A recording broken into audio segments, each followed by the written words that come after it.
Assalamualaikum warahmatullahi wabarakatuh. Alhamdulillahirabbil alamin, wassalatu wassalamu ala asrofil anbiya'i wal mursalin sayyidina wa maulana Muhammadin wa ala alihi wa ashabihi ajmain, amma ba'd.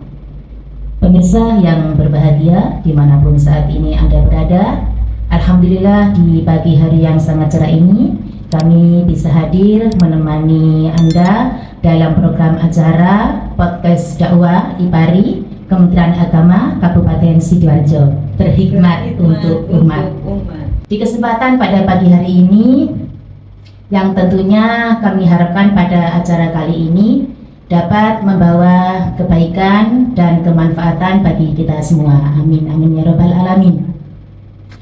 Dan pada pagi hari ini saya ditemani oleh narasumber kita dari Penyuluh Agama Islam Kantor Urusan Agama Kecamatan Candi, yaitu Ibu Lili Fauzia SAG MPD. Gimana kabarnya Bu Lili? Alhamdulillah. Sehat? Sehat. Dan untuk tema kita pada pagi hari ini yaitu kita akan membahas tentang sertifikasi halal. Di mana sertifikasi halal ini adalah merupakan program pemerintah yang melalui Kementerian Agama yang juga di Undang-Undang Nomor 36 Tahun 2014 yang mewajibkan semua produk yang masuk dan beredar dan yang dipasarkan itu harus mempunyai sertifikasi halal. Dan untuk lebih jelasnya, maka materi kita materi kali ini kita simak dari narasumber kita pada pagi hari ini, yaitu monggo Bu Lili. Oke. Alhamdulillahirrahmanirrahim. Saya menyapa dulu. Assalamualaikum. Waalaikumsalam. Terima kasih waktunya Ibu Bos kita yang cantik, Ibu Zuleha. Alhamdulillah, sama-sama kita dari KUA Kecamatan Candi Kabupaten Sidoarjo. Pada pagi hari ini tema yang sangat hangat gitu ya, sedang disosialisasikan oleh pemerintah. Per 17 Oktober 2024 ini adalah mulainya diberlakukan sertifikasi halal untuk semua produk baik makanan, jasa yang sesuai dengan yang disampaikan tadi yang tertera pada Undang-Undang tahun 2016 ya. Gitu. Untuk materi kita kali ini saya akan lebih fokus kepada label halal biar kita juga tahu ya, biar apa sih label halal itu gitu ya. Jadi label halal, yang pertama, label halal adalah tanda kehalalan suatu produk. Jadi kalau kita memperhatikan suatu produk itu sudah ada halal atau tidaknya, kita tinggal cek di situ ada label halal apa tidak. Pada pasal 89 disebutkan label halal paling sedikit memuat logo. Dan yang kedua, dalam label halal itu ada nomor sertifikat atau nomor registrasi. Yang kedua, logo berisi gambar, tulisan, kombinasi dari gambar atau tulisan. Jadi bisa saya jelaskan sedikit bahwasanya label halal itu untuk yang sekarang yang diberlakukan adalah sejak 2019 itu telah diluncurkan label halal yang baru, yakni label yang bergambar wayang ya, yang berwarna ungu itu. Kemudian sejak kapan itu mulai diberlakukan, yakni 5 tahun setelah itu diluncurkan, maka wajib bagi pelaku usaha untuk mengganti labelnya yang awalnya dulu kita sama-sama tahu label halal yang diterbitkan oleh MUI yang bulat itu yang ada tulisannya halal MUI. Maka sejak diluncurkan, kewajiban bagi pelaku usaha yang sudah memiliki sertifikat halal adalah untuk mencantumkan logo yang baru. Dan untuk mencantumkan logo label halal ini antara UMKM yang omsetnya lebih besar sama omsetnya yang lebih kecil itu apa sama Bu? Kalau kita lihat dari peraturan yang ada secara umum untuk pencantuman sama, Bu. Jadi tidak ada bedanya. Cuma nanti di situ ada dua macam, yakni ada yang logo utama. Logo utama itu yang gambar wayangnya ada di atas, kemudian di situ ada tulisan Halal Indonesia bawahnya, dan ada nomor ID seri sertifikat halal. Atau bisa juga yang sekunder. Jadi sekunder itu yang logonya di samping, kemudian tulisannya menyamping, itu logo yang sekunder.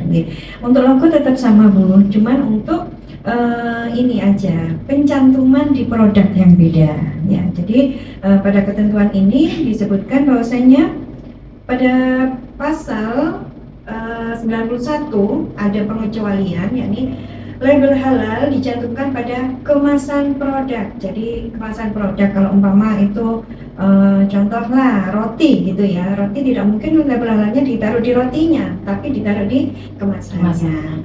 Kemudian bagian tertentu dari produk, jadi bagian tertentu dari produk itu bisa di kardusnya atau tempat gerainya juga bisa ya, atau tempat tertentu dari produk itu juga bisa. Kalau kita lihat ke toko-toko yang besar seperti McD gitu ya, atau bakery roti, itu di pintu utamanya itu sudah tertampang Halal Indonesia. Seperti yang produk-produk yang ada di kantin-kantin, pencantuman label halalnya di mana? Untuk pencantuman label itu supaya mudah dilihat dan dibaca, serta tidak mudah dihapus, dilepas dan dirusak sesuai dengan peraturan pemerintah. Nah, ini ada pengecualian memang. Dari UMK atau UMKM itu biasanya produknya itu kan kecil-kecil ya, seperti makanan yang dijual di kantin. Contohnya lah itu sosis atau makanan-makanan yang sangat kecil. Nah, itu maka dalam hal ini ada pengecualian, yakni untuk kemasan terlalu kecil yang dijual secara langsung dan dijual dalam bentuk curah. Nah, itu maka tidak harus disertakan di kemasan itu. Nah, cukup dibuktikan dengan adanya dokumen sertifikat halal. Atau kalau saya lebih menyarankan, karena nanti pada akhirnya itu semua produk yang beredar itu nanti akan ada pengawasan ya ke depannya itu. Jadi biar kita tidak tanda tanya. Kemudian untuk produk-produk kecil cukuplah umpama ditaruh di kantin, itu taruh saja di gerainya kantin. Itu ada logo halal makanan dengan sertifikat halal nomor ini, itu menunjukkan bahwa makanan-makanan itu sudah bersertifikat halal. Okay. Kalaupun umpama tidak mampu ditulis atau ditempelkan di situ, maka bagi pelaku usaha dalam hal ini wajib untuk membuktikan dengan adanya dokumen sertifikat halal yang sudah diterbitkan. Dan untuk sertifikat halal ini berapa hari ya waktu yang dibutuhkan untuk pengurusannya? Ya, pengurusannya. Untuk pengurusannya dari proses jadi sertifikat halal itu ada dua ya. Jadi ada yang reguler dan ada yang self-declare. Untuk reguler ini adalah untuk yang menengah ke atas atau perusahaan-perusahaan ya. Ini maka waktu sampai dengan keluarnya sertifikat halal itu waktunya kurang lebih 15 sampai 21 hari. Jadi ada 3 minggu. Adapun untuk yang sertifikat self-declare ini waktu mulai dari pengajuan sampai diputuskan halal itu sekitar 10 hari. Bahkan untuk pemutusan atau pengeluaran halal sendiri itu cukup 1 hari saja. Gitu. Dan terkait dengan sertifikasi halal ini, bagaimana produsen atau masyarakat yang mau mengurus sertifikat halal ini, Bu? Gimana? Jadi begini, kali ini memang pemerintah dengan menggelontorkan kebijakan untuk ingin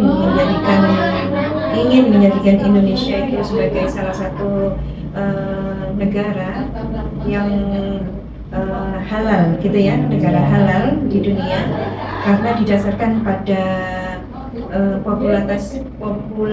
populasi warga Indonesia yang mayoritas halal, maka pemerintah ingin menjadikan Indonesia itu sebagai negara dengan halal terbesar di dunia. Nah, untuk mencapai itu, maka pemerintah menggelontorkan satu program yaitu sertifikasi halal gratis bagi pelaku usaha atau UMK yang skala kecil ini ya, disebut skala kecil yakni yang omsetnya di bawah 500 juta.